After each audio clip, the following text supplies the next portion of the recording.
Okay, thank you.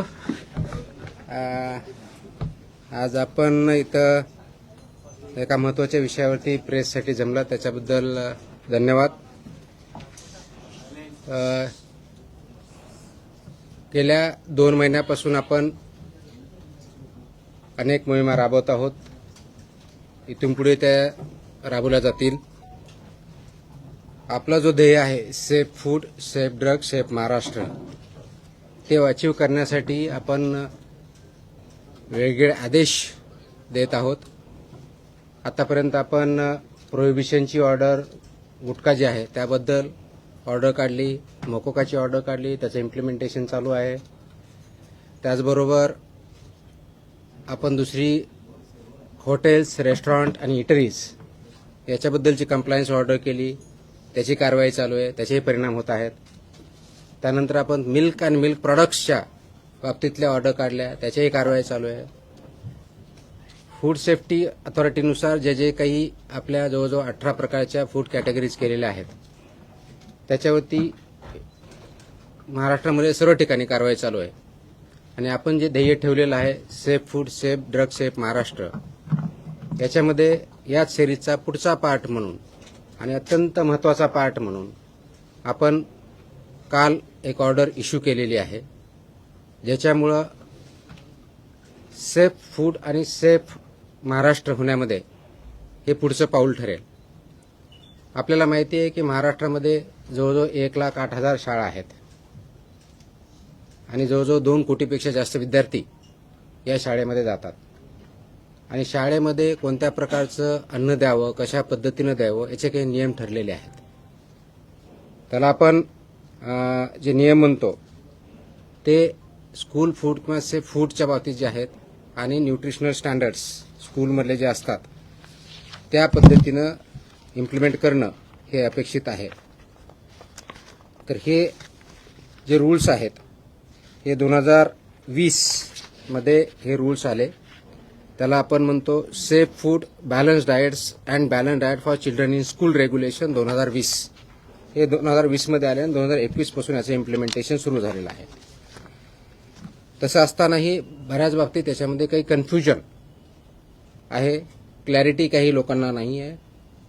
विशेषवरून कोणत्या विभागानं कोणतं काम करायचं याची जबाबदारी कोणत्या विभागाची आहे, मुख्याध्यापकांनी काय करायचं, पेरेंट्सनी काय करायचं, तिथल्या फूड बिझनेस ऑपरेटरनी काय करायचं, FDAनी काय करायचं, याच्याबद्दलही क्लॅरिटी बऱ्याच अंशी नाही आहे.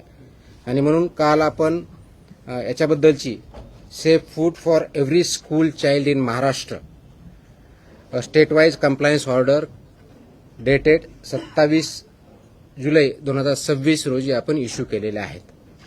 आणि त्याचं इम्प्लिमेंटेशन इथून पुढे खूप मोठ्या प्रमाणावर स्ट्रिक्टली होईल. त्याचा परिणाम महाराष्ट्रामधल्या जवळजवळ प्रत्येक कुटुंबावरती आणि कुटुंबामधल्या मुलावरती होणार आहे. कारण मुलांना जर आपण व्यवस्थितपणे फूड दिलं, बॅलन्स डाएट दिलं, न्यूट्रिशन दिलं आणि ते जर आपण इम्प्लिमेंट करू शकलो तर सेफ फूडमधलं सर्वात मोठं पाऊल हे ठरणार आहे, ज्याच्या अनुषंगाने त्याचे कल्चर, आपण ज्याला म्हणजे संस्कृती, फूड संस्कृती, ती इम्प्लिमेंट होईल, ती तयार होईल. आणि पर्यायानं आपलं healthy child, healthy human being, त्याच्यातून त्याचे परिणाम दिसायला सुरुवात होईल. आणि म्हणून त्या अनुषंगाने आपण ही काल ऑर्डर काढलेले आहेत आणि ऑर्डर इम्प्लिमेंटेशन आपण पुढच्या काळामध्ये करणार आहोत. तर राज्यातील प्रत्येक शालेय विद्यार्थ्याला सुरक्षित, सकस व संतुलित आहार मिळावा यासाठी अन्न सुरक्षा या अनुषंगाने राज्यव्यापी अनुपालन आदेश आपण इश्यू केलेले आहेत. याच्यातले ठळक वैशिष्ट्य असं आहे की महाराष्ट्रातल्या सर्व शासकीय, निमशासकीय, अनुदानित, खाजगी, निवासी, नॉन रेसिडेन्शियल आणि सर्व मंडळ, मग ते SSC असेल, CBSE असेल, ICSE असेल, IGCSE असेल, IB असेल, कोणत्याही बोर्डची शाळा जरी असेल, त्या सर्वांना हे लागू आहे. एडेड असेल, अनएडेड असेल, प्रायव्हेट असेल, गव्हर्नमेंट असेल, हे कोणतंही डिस्टिंक्शन याच्यामध्ये नाही. सर्व शाळांना हे लागू आहे. ह्या शाळांमधील कॅन्टीन, टकशॉप, मध्यान्ह भोजन केंद्र, ज्याला मिड डे मील स्कीम आपण इम्प्लिमेंट करतो ते, वसतिगृहातली स्वयंपाकगृह आणि सर्व अन्न पुरवठादार जे आहेत वैद्य यांचा परवाना आणि नोंदणी अनिवार्य आहे. म्हणजे काय, शाळेमध्ये जे कॅन्टीन असेल किंवा जे मिड डे मील स्कूलमध्ये जे प्रोव्हाइड करतात ते असतील किंवा अंगणवाडीमध्ये जे कॉन्ट्रॅक्टर असतील यांना हे फक्त फसाई लायसन्स असणारेच असू शकतात. जर नसतील तर त्यांना लायसन्सवालेच अपॉइंट करावे लागतील. विदाऊट लायसन्स होल्डर यांना आपल्या स्कूलमध्ये किंवा कॅन्टीनमध्ये किंवा अंगणवाडीमध्ये फूड सर्व्ह करू शकत नाहीत, हा त्याचा अर्थ आहे. त्या अनुषंगाने त्यांना सर्वांना लागू आहे. त्याचप्रमाणे शाळेच्या आवारात आणि शाळेच्या आउटस्कर्ट म्हणजे भिंतीपासून, ज्याला आउटर साइड ज्याला म्हणतो, त्यापासून 50 मीटरपर्यंत ज्याला HFSS अन्नपदार्थ म्हणतो, त्याची विक्री, जाहिरात, विपणन, मोफत वितरणास प्रतिबंध घातलेला आहे. I repeat, and this is very important issue. शाळेच्या आवारात म्हणजे शाळेच्या प्रिमायसेसमध्ये आणि within 50 meters outskirt of the boundary. आता बाउंड्री कोणती, तर आउटर साइड जी असेल ती बाउंड्री, म्हणजे समोरच्या साईडला गेट 2 असतील, पाठीमागे ते कोणत्याही टोकापासून जी काय आउटसाइड साईड आहे तिथून पुढे 50 मीटर लांबीपर्यंत HFSS म्हणजे high fat, trans fat, sugar या प्रकारचे प्रॉडक्ट्स वितरण करण्यास, विक्री करण्यास, जाहिरात करण्यास किंवा मोफत विक्री करण्यास पूर्णपणे बंदी आहे आणि ते स्ट्रिक्टली इम्प्लिमेंट केलं जाईल. त्याच्यामुळं या बाबतीचं इम्प्लिमेंटेशन तिथली लोकल अथॉरिटी विशेष करून मुख्याध्यापकाचे, ज्याला शाळा प्रमुख असं म्हणतो, किंवा प्रिन्सिपल असेल तर प्रिन्सिपल, कारण हे आदेश 12वी इयत्ता 12वी पर्यंतच्या शाळाची डेफिनेशन 12वी पर्यंत आहे आणि हे लागू होतं 22 महिन्याच्या मुलाच्या पासून सुरू होतात. 22 महिन्याच्या मुलापर्यंत लागू नाही, तिथून पुढे म्हणजे अंगणवाडीमध्ये जे मुलं येतात तिथून पुढे चालू होतं. ते 12वी पर्यंतच्या मुलं इथपर्यंत हे आदेश लागू आहेत. हे हाय HFSS ज्याला फूड आयटम्स म्हणतो, high fat, trans fat, sugary जे प्रॉडक्ट आहेत ते तिथे विकता येत नाहीत, जाहिरात करता येत नाहीत, वितरण करता येत नाही किंवा फ्रीमध्ये वाटपही करता येत नाही. आणि म्हणून त्याचं इम्प्लिमेंटेशन लोकल लेवलला प्रिन्सिपल, त्यांची स्कूल आणि ती स्कूलमधली जी कमिटी असते त्यांनी करायचं आहे. जास्त मीठ, साखर, संतृप्त चरबी व ट्रान्सफॅट असलेल्या अन्नपदार्थ शालेय परिसरात मज्जाव केलेला आहे. हे ऑर्डरमध्ये आहे. मज्जाव केला मीन्स प्रिव्हेंट केलेला आहे. So it comes in that. These are all products of that. I'll answer the questions. I'll answer the questions later on. Let me finish first, then we'll answer the questions. शक्यतोवर विद्यार्थ्यांना तिथं जे food द्यायचंय ते wholesome food असावं हे अपेक्षित आहे. फ्रुट्स असावेत हे अपेक्षित आहे. भाज्या, कडधान्य, संपूर्ण धान्य, दूध व स्थानिक पौष्टिक पदार्थ उपलब्ध करून देण्यावर भर असावा हे ॲडवायझरी आहे.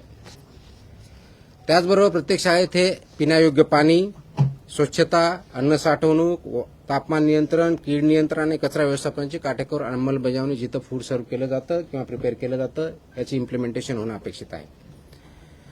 हे करत असताना प्रत्येक शाळेमध्ये एक फूड सेफ्टी डिस्प्ले बोर्ड असणं अपेक्षित आहे.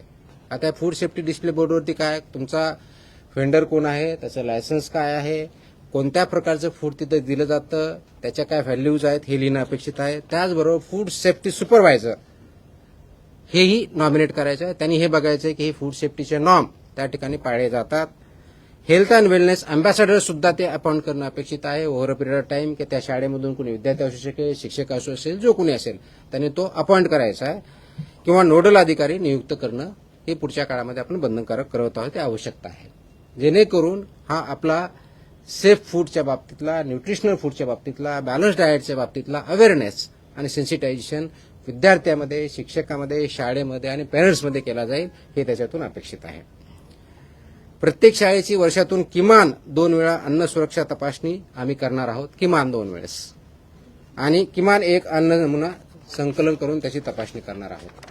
तर ह्या ऑर्डर आम्ही ऑलरेडी आमच्या विभागाला दिलेल्या आहेत आणि त्याचं इम्प्लिमेंटेशन आपण करणार आहोत.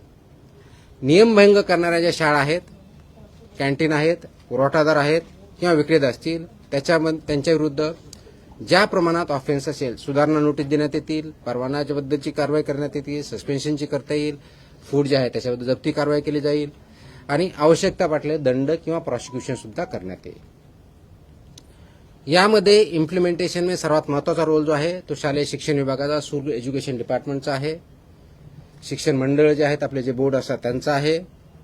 लोकल बॉडीज म्हणजे जिल्हा परिषदेच्या शाळा असेल तर लोकल बॉडी किंवा कॉर्पोरेशन असेल तर म्युनिसिपल कॉर्पोरेशन किंवा काउन्सिल असेल तर काउन्सिल यांचा पण महत्वाचा रोल आहे. अन्न सुरक्षा अधिकारी आपले ज्या विभागाचे आहेत, फूड सेफ्टी ऑफिसर्स त्या एरियाचे आणि जिल्ह्याचे असिस्टंट कमिशनर जे आहेत त्यांचा महत्वाचा रोल आहे. स्कूल मॅनेजमेंट कमिटी जे आहे त्यांचा आहे. पालक आणि विद्यार्थी हे सगळे याच्यामध्ये स्टेक होल्डर्स आहे. या सर्वांचा सक्रिय सहभाग आणि पालन करणं बंधनकारक आहे. प्रत्येक शाळेला ईट राईट स्कूल हे कॅम्पेन बंधनकारक आहे. हे ईट राईट स्कूल कॅम्पेन गेल्या अनेक वर्षापासून आपण राबवतो, पण ते इफेक्टिव्ह राबवणं गरजेचं आहे. त्याच्यामुळे ईट राईट स्कूल आपण जर करू शकलो तर ईट राईट जे आहे घरी सुद्धा जाईल आणि ते कल्चर बनेल हे त्याच्यातून अपेक्षित आहे. म्हणून त्यामध्ये शालेय कॅन्टीनला आरोग्यवाच्या आहाराचे आदर्श केंद्र कसं तयार करता येईल या दृष्टीचा आमचा प्रयत्न असणार आहे. सुरक्षित आरोग्य, निरोगी बालपण, सक्षम महाराष्ट्र या दृष्टिकोनातून आपण हे संकल्प करत आहोत आणि त्या दृष्टिकोनातून ही राज्यव्यापी मोहीम आपण मिशन मोडमध्ये आपण काम करत आहोत. हे करण्यासाठी आवश्यक त्या मग ते पीएम पोषण असेल, त्याचबरोबर तुमच्या मिड डे मील स्कूल असेल, पूर्ण फीड बिझनेस ऑपरेटर्स असतील, यामध्ये 22 वर्षानंतरच्या सर्व काही ठिकाणी आपण पाळणाघर म्हणतो ते पण असू शकतील, डे केअर असतील. हे आपण पाळणाघर आणि डे केअर सेंटर जे 22 महिन्यांच्या मुलापर्यंत जे असतात ते याच्यातून वगळलेले आहेत. परंतु शाळामध्ये जे आपल्याला फूड द्यायचे ते नॅशनल NIN ज्याला म्हणतात राष्ट्रीय पोषण संस्था, इन्स्टिट्यूशन ऑफ न्यूट्रिशन NIN यांनी काही त्याचे मार्गदर्शक तत्व दिले ते त्यांनी पालन करायचे. या मार्गदर्शक तत्व मध्ये काय सांगितलंय तर होलसम फूड द्यायचंय, व्हेजिटेबल्स द्यायचे, फ्रुट्स द्यायचे, प्रोटीन आणि प्रोटीन रिलेटेड फूड किंवा मिल्क अँड मिल्क प्रॉडक्ट जे आहेत ते द्यायचे आणि HFSS जे प्रॉडक्ट्स आहेत ते अवॉइड करायचे, ते प्रिव्हेंट करायचे हे अपेक्षित आहे. हे करत असताना शाळा व्यवस्थापन हे अन्न सुरक्षिततेसाठी प्राथमिक जबाबदार असणार आहे. त्याच्यामधलं प्रिन्सिपल आणि स्कूल मॅनेजमेंट याची प्रायमरी रिस्पॉन्सिबिलिटी ही असणार आहे आणि त्यांना जिथं जिथं आवश्यकता लागणार आहे, मदत लागणार आहे, आमचा विभाग आपण करणार. म्हणजे school education department, school management, school education department आणि त्याबरोबर जी एन्फोर्समेंटच्या दृष्टीनं लायसन्सची असेल किंवा याच्या बाबतीतले असेल ते FDA food and drug administration याच्याबद्दल मदत आपण करणार आहोत. शेड्यूल 4चे जे निकष आहेत ते आपण पाठीमागच्या ज्या ऑर्डर जर बघितल्या त्याच्यामध्ये शेड्यूल 4 म्हणजे फूड कसं प्रिपेअर करायचं, त्याच्या कोणते स्टँडर्ड्स असावेत, कोणते रेग्युलेशन इम्प्लिमेंट, ते सर्व रेग्युलेशन्स इथं लागू होतात. त्या दृष्टिकोनातून त्या सर्व स्वच्छता निकष असतील, ट्रेन मॅन पॉवर किंवा फूड हँडलर्स असतील, हेल्थ अँड वेलनेस अँबॅसेडर असेल किंवा नोडल ऑफिसर असेल, हे सर्व तिथं अपॉइंट केले जातील. त्याचबरोबर प्रवेशद्वारावर त्याच्यावरती चेतावणी दिली जाईल. त्याच्यावरती लिहिलेलं असेल की HFSS चे प्रॉडक्ट इथं विक्री करण्यास किंवा ॲडव्हर्टाईज करण्यास किंवा फ्री विकण्यास किंवा तिथं वाटप करण्यास मनाई आहे. हे त्यांच्या गेटवरतीच किंवा दरवाजावरती ठळक अक्षरामध्ये बोर्ड लिहिला जाईल. सो दॅट ही एक वॉर्निंग सर्वांना असेल. त्याचबरोबर पेरेंट्स यांना सुद्धा त्याच्यामधून अवेअरनेस तयार होईल आणि हेल्दी फूड आपल्या मुलांमध्ये जाईल हे अपेक्षित आहे. त्याचबरोबर फूड सेफ्टी डिस्प्ले बोर्ड हा प्रॉमिनंट प्लेसला असेल आणि फूड सेफ्टी सुपरवाइज याची सुद्धा पूर्तता करणं हे बंधनकारक असेल आणि आता मी सांगितलं त्याप्रमाणे 50 मीटरच्या परिघामध्ये HFSS चे कोणतेही प्रॉडक्ट विकले जाणार नाहीत किंवा ॲडव्हर्टाईज केले जाणार नाहीये. सांगतो येतो सगळं येतं. ही करत असताना याच्यामध्ये आपण eat right school, eat right campus, school nutrition policy, त्याच्यामधले food safety and standard rule 2011 चा सबनियम 2.4 नुसार पूर्ण पार पाडले जाईल अशा दृष्टीचे आपण बघितलेले आहेत. सेफ फूड स्कूल बरोबर प्रत्येक विद्या हा हेल्दी चाइल्ड बनेल अशा दृष्टीनं आपण काम करत आहोत. हे करण्याच्या दृष्टिकोनातून गेल्या 1-1.5 महिन्यामध्ये आपण या वर्षाच्या अकॅडमिक इयर्समध्ये राज्यव्यापी एक आपण ऑलरेडी अभियान चालवलेलं आहे, ज्याच्यामध्ये 42 ठिकाणी जनजागृती किंवा अवेअरनेस कॅम्पेन आपण घेतलेले आहेत. कार्यशाळा आपण घेतलेल्या आहेत शिक्षकांच्या, ज्याच्यामध्ये त्यांना ट्रेनिंग दिलेलं आहे. आपल्या डिस्ट्रिक्ट लेवलला जे असिस्टंट कमिशनर आहेत फूडचे, त्यांनी त्या ठिकाणी जाऊन ट्रेनिंग दिलेलं आहे. त्याच्या माध्यमातून जवळजवळ 3567 शाळांमधील 4919 शिक्षकांना अन्न सुरक्षा व संतुलित आहाराबद्दल प्रशिक्षण आणि संवेदनशील आपण केलेलं आहे. ज्या शिक्षण विभागामार्फत शिक्षकांना ट्रेनिंग दिल्या जातात, डाएट ज्याला म्हणतो डिस्ट्रिक्ट लेवलला जे डाएट त्यांचं इन्स्टिट्यूट असतं त्याच्यामध्ये ट्रेनिंग जातं, त्या ठिकाणी आपले अधिकारी जातात आणि याच्यावरती मॉड्यूल किंवा 1-1.5 तास त्यांच्याबद्दल ट्रेनिंग घेतात आणि आवश्यकतेप्रमाणे सुद्धा आपले अधिकारी जाऊन तिथं अवेअरनेस क्रिएट करत असतात. तर ह्या सर्व आपण गोष्टी करण्यापाठीमागचा उद्देशच हा आहे की गेल्या काही काळामध्ये याच्यामध्ये पाहिजे तेवढं लक्ष आपण देऊ शकलेलो नव्हतो. आता आपण त्याच्यावरती फोकस करत आहोत आणि याचा कंप्लायन्स रिपोर्ट मंथली बेसिसवरती विभागाला असणार आहे. तर ह्या विभागामध्ये ज्या स्कूल एज्युकेशन डिपार्टमेंटमध्ये महाराष्ट्रामधला एक थोडक्यात आपल्याला डेटा आणि एनरोलमेंट माहिती देतो की इयत्ता 1 ते 12वी मध्ये जवळजवळ 2,02,85,525 विद्यार्थी इनरोल्ड आहेत. त्यांच्यापर्यंत आपण याच्या माध्यमातून पोहोचतोय. याच्यामधला जर प्रायमरी स्टँडर्ड 4थीपर्यंत बघितलं तर 67,36,000 स्टुडंट आहेत. अप्पर प्रायमरी 72,63,000 5वी ते 8वीमधले आहेत. सेकंडरीमधले 26,44,000 असे टोटल 2,02,000 आहेत. मॅनेजमेंट कॅटेगरी स्कूल जर याच्यामध्ये ज्या कव्हर होतील ते जर बघितलं तर लोकल बॉडीमध्ये जवळजवळ 64,000 स्कूल आहेत. प्रायव्हेटमध्ये 40,000च्या आसपास स्कूल आहेत. ट्रायबल डेव्हलपमेंटच्या 1444 स्कूल्स आहेत. सोशल वेलफेअरच्या 1,068 आहेत. दिव्यांगच्या वेलफेअरच्या डिपार्टमेंट DEPWD ज्याला म्हणतो department of empowerment of persons with disabilities यांच्याकडच्या ज्या काही संस्था काही चालवतात याच्यामध्ये 180च्या आसपास आहेत. मद्रासास 50 आहे, सेंट्रल गव्हर्नमेंटच्या 25 आहे, स्टेट गव्हर्नमेंटच्या 19 आणि अननोन नॉट क्लासिफाईड 164 अशा आपल्या स्कूल एज्युकेशन डिपार्टमेंटमध्ये 1,08,157 एवढ्या स्कूल जो डेटा वेबसाईटवर स्कूल एज्युकेशन डिपार्टमेंट त्याच्यामध्ये आहेत त्या कव्हर होतील. डिव्हिजन वाईज आपल्याकडे सर्व डेटा आहे. त्याच्यानुसार आपण जे ट्रेनिंग दिलेलं आहे तर कार्यशाळा वर्कशॉप जे आपण घेतलेले 42 घेतले आहेत आतापर्यंत, त्याच्यामध्ये 3,567 शाळा कव्हर झालेल्या आहेत आणि शिक्षक त्याच्यामध्ये 4,919 शिक्षक आतापर्यंत केलेले आहे आणि हे काम कंटिन्युअसली चालू राहणार आहे. हे याच्यामधला एक सर्वात महत्त्वाचा जो इश्यू आहे तो आपल्याला ॲड्रेस जो करायचा आहे तर तो मॅन्डेटरी कंप्लायन्स असं सांगितलं मी की dietary guidelines for Indians manual जे NIN बनवलं आहे त्यानुसार हे डायटरी गाईडलाईन्स इम्प्लिमेंट स्कूलमध्ये करायचे आहेत बॅलन्स डाएटसाठी. दुसरा जो आहे तो menu shall ensure adequate macronutrients and micronutrients. ह्या मेन्यूमध्ये मॅक्रोन्यूट्रियंट्स कोणते म्हणजे कार्बोहायड्रेट्स आले, प्रोटीन्स आले, फॅट्स इन अप्रोप्रिएट प्रोपोर्शन आल्या आणि मायक्रोन्यूट्रियंट्समध्ये व्हायटमिन्स आले, आयर्न, कॅल्शियम आणि आयोडीन आणि फोरेट ह्या सगळ्या गोष्टी आल्या. हे इन्श्युअर करायचं आहे. फूड प्रॉक्युअर जे होतं किंवा सर्व्हिस होतं त्याच्यामध्ये इन्श्युअर करायचं आहे की त्याच्यामध्ये डायटरीनुसार आवश्यकनुसार फायबर आहे आणि कॅलरीज आणि प्रोटीन आहेत. कॅन्टीन्स आणि हॉस्टेल आणि किचन हे जे आहे ते प्रोएक्टिव्हली त्याच्यामध्ये fruits, vegetables, whole grains, pulses, dairy products हे प्रमाण वाढवायचं आहे. HFSS जे फूड आहे ते ॲब्सोल्युटली तिथे सर्व्ह करायचं नाही, सोल्ड करायचं नाही, डिस्प्ले करायचं नाही किंवा फ्रीमध्ये करायचं नाही.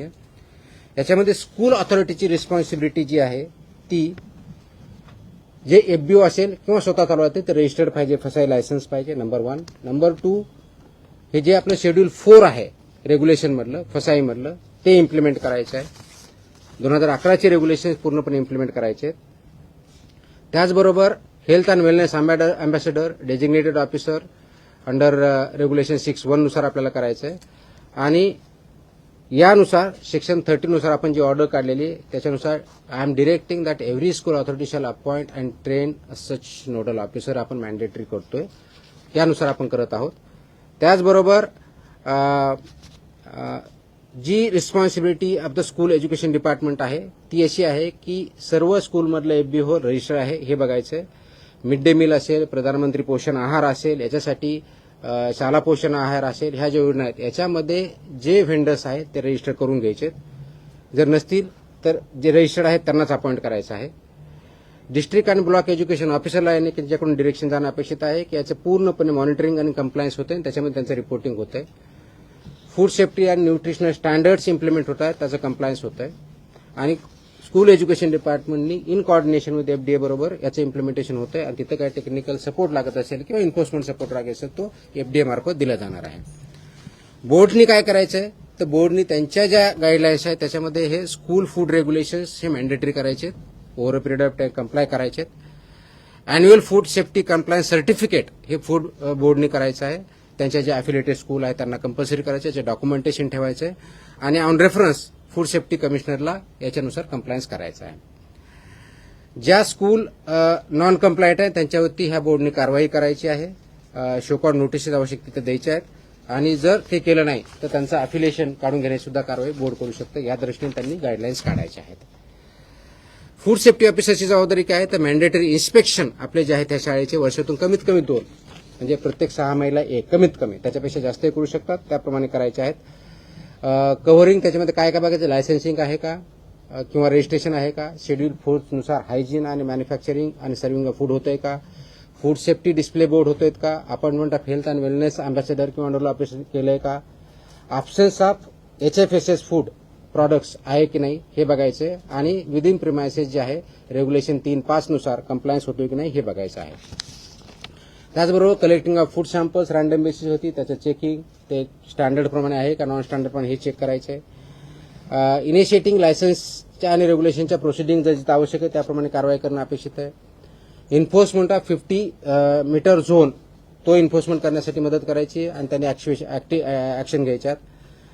School food safety inspection report हा असिस्टंट कमिशनरला 6 महिन्यातून कंपल्सरी द्यायचा आहे किंवा ज्यावेळेस सांगितलं जाईल त्यावेळेस कंपल्सरी द्यायचा आहे. आणि conducting sensitisation sessions at school level, block level, district level हे त्यांनी करायचं आहे. असिस्टंट कमिशनर आणि जॉईंट कमिशनर त्या डिस्ट्रिक्टच्या झोनच्या आहे त्यांनी हे इम्प्लिमेंटेशन होतं, जिथं कंप्लायन्स होत नाही त्याप्रमाणे इंटरव्ह्यू करणं, कोऑर्डिनेशन विथ स्कूल एज्युकेशन डिपार्टमेंटवर करणं, फूड बिझनेस ऑपरेटरला गाईड करणं, ह्या सर्व गोष्टी यांनी करायच्या आहेत. आणि सर्वात महत्त्वाचं म्हणजे ईट राईट स्कूल इनिशिएटिव्ह जो घ्यायचा आहे ह्या सर्व शाळांना कंपल्सरी करतोय आणि ईट राईट इनिशिएटिव्हच्या माध्यमातून हे स्टँडर्ड्स आपल्याला तोपर्यंत पोहोचवायचे आहे. आता आपला जो बेसिक प्रश्न येणार आहे की 50 मीटरमध्ये high fat, trans fat, sugar हे प्रॉडक्ट याच्यामध्ये बॅन आहेत. आजही बऱ्याच ठिकाणी शाळेच्या किंवा ज्याला ज्युनियर कॉलेज आपण म्हणतो जी 12वी शाळा असते तिथपर्यंत कॅन्टीनमध्ये असे प्रॉडक्ट्स भेटले जातात. They will be acted against as per आपले जे रेग्युलेशन्स आहेत त्याप्रमाणे त्यांच्यावरती कारवाई होईल. Within the premises and outside within 50 meters periphery of the boundary. Distribution करता येणार नाही, ऍडव्हर्टाईज करता येणार नाही, सेल करता येणार नाही, फ्री वाटप करता येणार नाही. Not allowed. Not allowed.